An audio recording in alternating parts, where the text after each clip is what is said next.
For the best listening experience, headphones are recommended. Warning: some material presented here may be sensitive or mature for younger audiences. Depictions of violence, suggestive content, and profanity are involved. Listener discretion is advised. Previously on Project Gnosis. Lagos, the second largest city in Africa. He told me bring Maria with me. He made some modifications while we were still preparing to leave. Please shut that off. Hope it's not a trap. It's fine.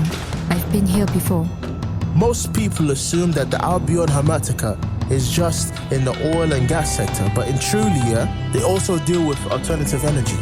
Hydro. Nuclear. Souls. Come on, I just got here.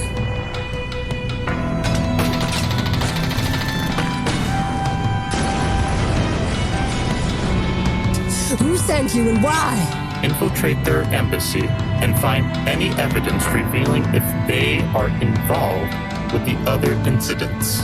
One of the pictures has someone in the background.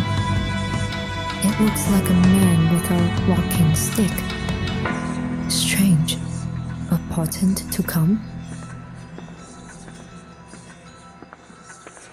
Chapter 3: Halcyon Days and Furtive Nights.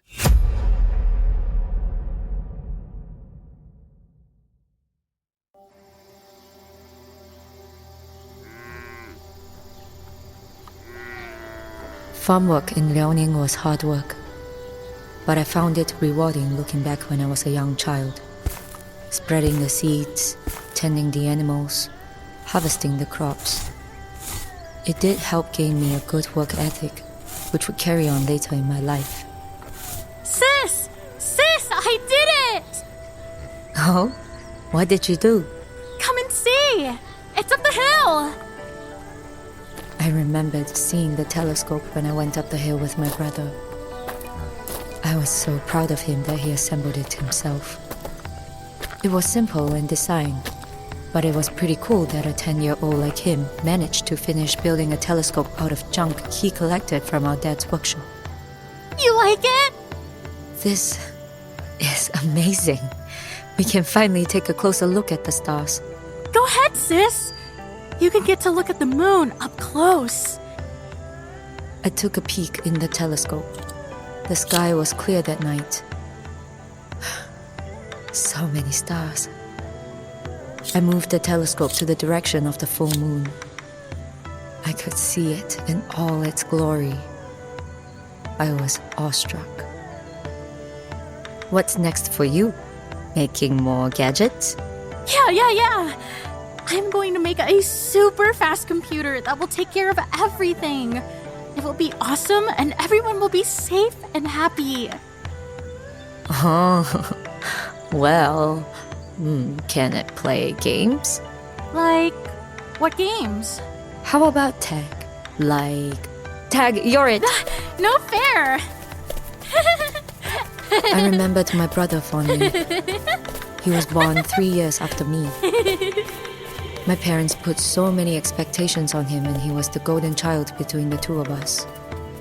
Yet, even though they focused more on him than me during my childhood, I loved him. We would always play games together or comfort each other when one of us was down. My favorite thing about him was his smile. He was not just my brother, but my best friend.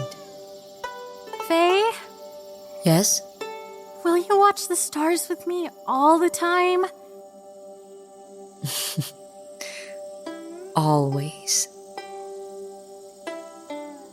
We would always gaze at the stars whenever we both finished our chores in the evening. The hill near our home was our playground, our world. If only we could have stayed there watching the sky forever. I remembered when we dozed off on the hill that night. I could swear I saw a dragon in the sky before I closed my eyes.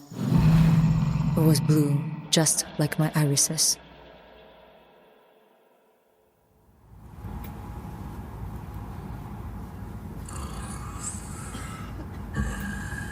I didn't think the undead would space out, but here Faye was looking out into the horizon of the ocean. There was something oddly melancholic about her expression. My words break her trance and catch her attention. Deep in thought? In a way. I wonder how many abilities does this jeepney have, because I can see it's on autopilot. Hey, when I said my Tito can do wonders, I meant it. But I wanted to ask if we could go under the hatch. I want to show you something. Well, you did say the compartment is bigger on the inside than the outside. Finn told me it reminds him of the show, Doctor Who. I looked it up. As hard but cheesy as all hell. Well, lead the way.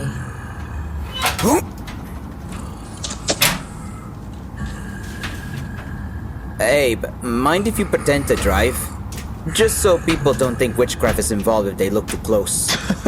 You don't have to tell me twice, bro. Finn's napping. I'll let you all know when we get to our next stop. Sure. And I have to ask Faye if Finn always snores that loud.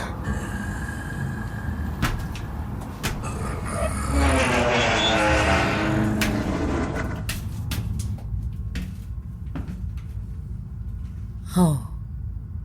This is larger than I thought it would be.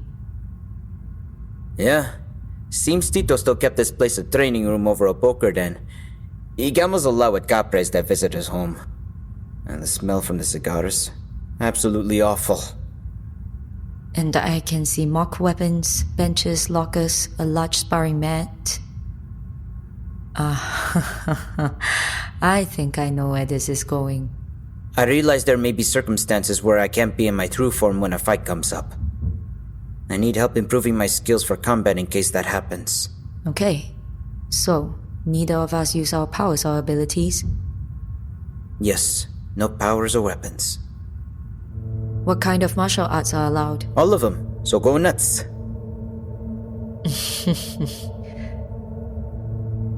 Sure. Faye takes off her hoodie, revealing a baseball t-shirt. Though we have been journeying together for a month, I don't often see her without her hoodies. Faye claims she feels chilly without them. Might need to ask her later what does it feel like to be undead. As we go to our spots, we get into fighting stances. I best not underestimate her. Need to take her down fast. I start with jabs to her stomach.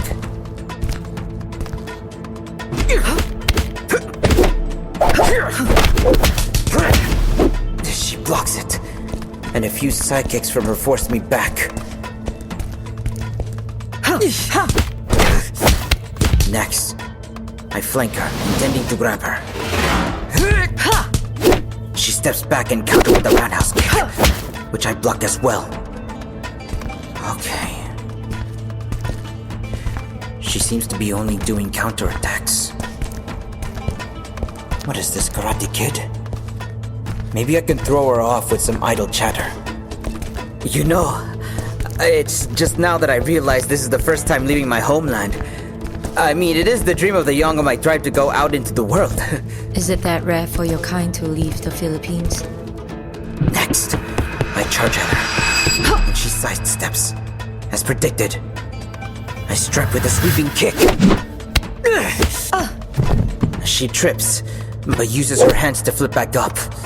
I charge again, but she slides into me instead. I somersault to break my fall and turn back to her again. Okay. No. The elders don't recommend we leave the homeland.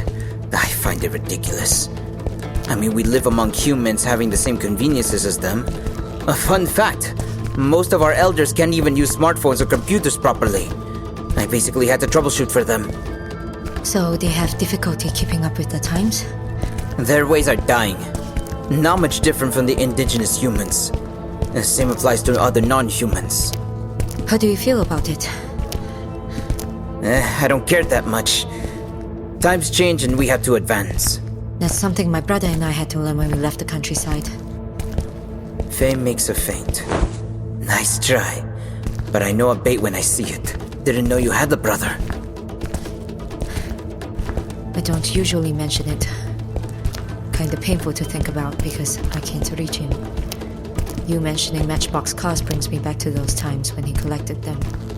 I wish I had siblings that I am close to. But I was the only child of my family. Is that why you and Rena are so close? Okay. New strategy. I get in close and unleash a flurry of jabs.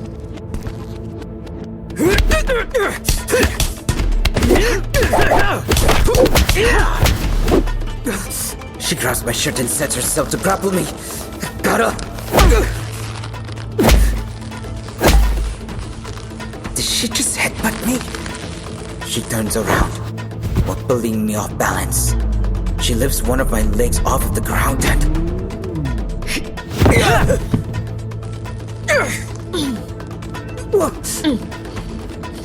Ow. Quite the slam.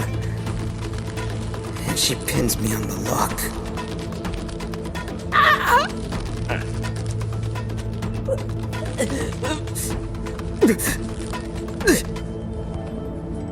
Damn it! Didn't think you'd bleed dirty. Finn is rubbing off of me.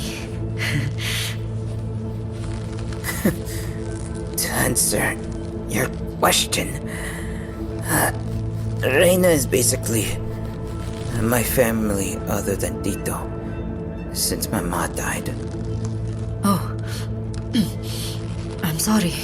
I elbowed her in the stomach a couple of times. But she's still holding on. She's strong, and her agility and technique makes her even more of a challenge.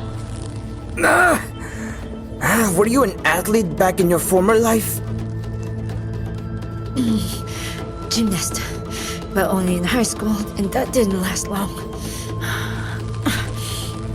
Just wondering, because I... Shit! I give.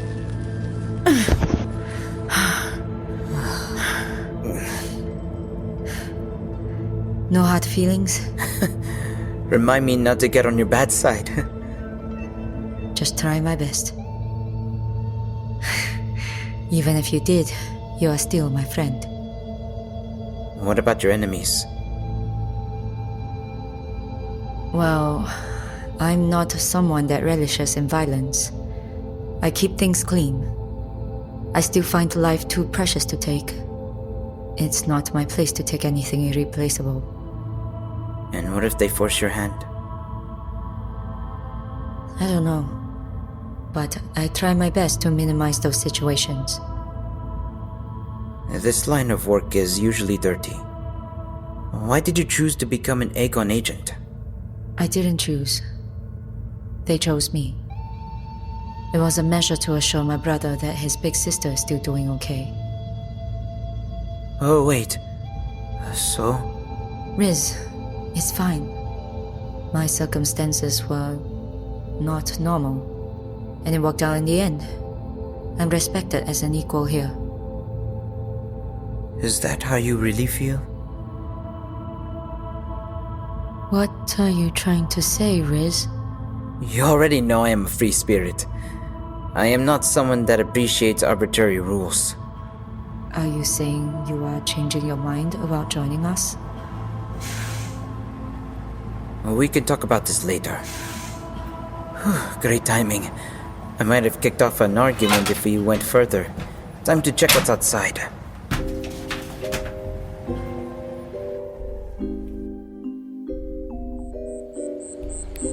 Night has already fallen. The jeepney is parked a block away on the other side of the street.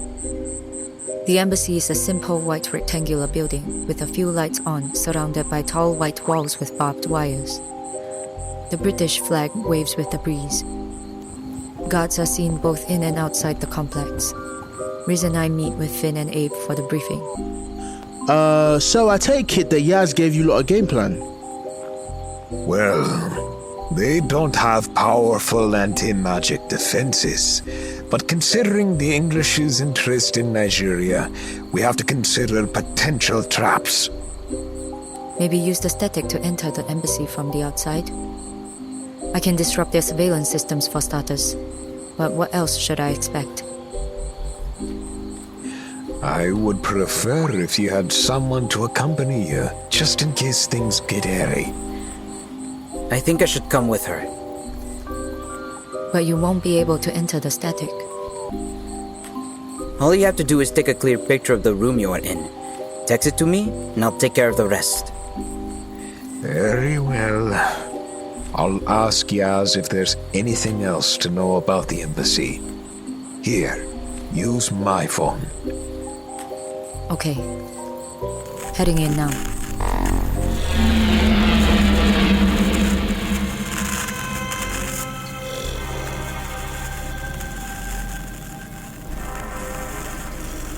What in the... Hey, Baker? Can you check the power grid? I'm getting some interference in the security room. Over? Checking now, Roger. Over now.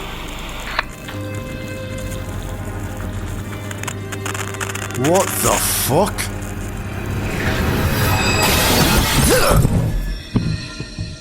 Need to be quick and incapacitate him.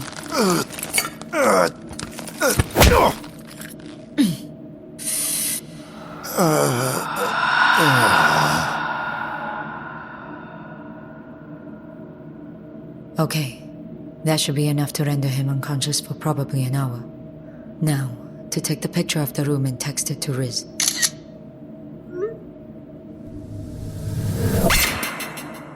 Whoa.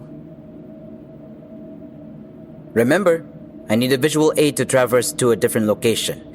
It also helps that this place is close by. Right. We need to be quick and find the evidence. What about this guy? Just drained a part of his chi so he's out cold. Don't worry, he'll be fine. Roger, the power grid's fine. No issues. Is there ever some interference? Over? Crap. Bad timing. We need to be fast. Hey, Roger. Why aren't you responding? I'm coming to check on you. Over. You have the map of this place? Yeah, Yes texted it to me beforehand. And we stayed together, separating adds more complications. Right. Let's go. 1 second. That takes the cameras out of the equation as well as the alarm system. The embassy shouldn't be too large to navigate. Riz and I kept to the blind spots, avoiding the guards.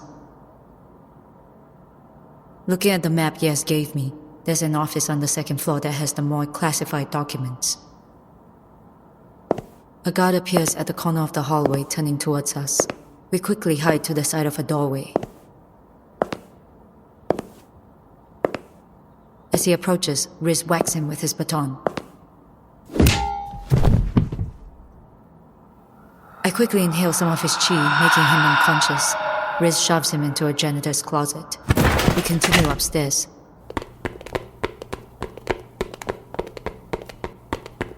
This must be the door, but it requires a passcode. Facing through objects is quite the nifty skill. How many powers do you have? About 3 or more. Hard to say. Come on, let's check it out. When did these guys have files in their computers? Yes said she tried to hack their servers before. She got some important information from here, but some files may not be in the servers. She suspects they may be more secure physical documents.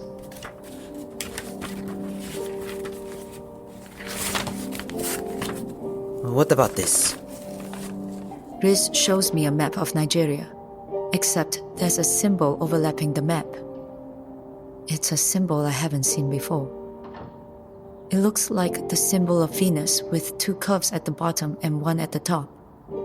The center of the circle is a simple dot. I don't know what this is, but this looks familiar. Take that with us. I look at some interesting documents. Yaz mentioned keywords in the briefings to keep an eye out for. Alternative energy, cybernecromancy, ethereal transmutation, spirit fracking, occult fibrosis. Weird terms, but a couple match up. I should have at least 10 documents on me. I'm good. You? Same. And I know how to get out. Take my hand. I take Riz's hand and he puts me by his side. He parts out, and my vision perceives everything into a warped tunnel of moving lights, until everything reorients back into the interior of the jeepney.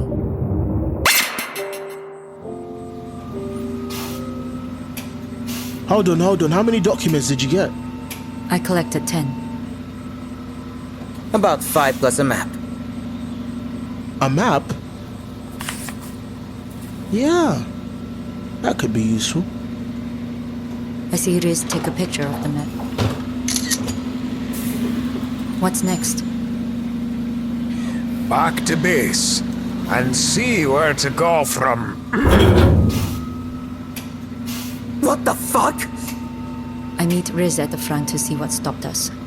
Surprisingly, there is a woman wearing a helmet on a motorcycle that is using one foot to keep the jeepney from moving further.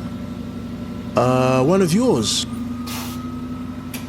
No, and I don't think this will be a regular scrum.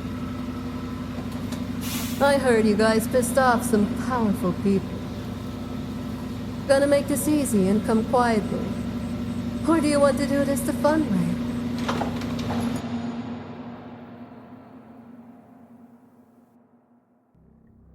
Project Gnosis is an MQ Media production, written and produced by Matthew Curran. Sound design, music production, and mixing by Spyce MT. Additional music by Peter Hevron. If you want to know more about Project Gnosis, check out more episodes on various podcasting platforms. You can also follow us on places like TikTok or Twitter for more updates.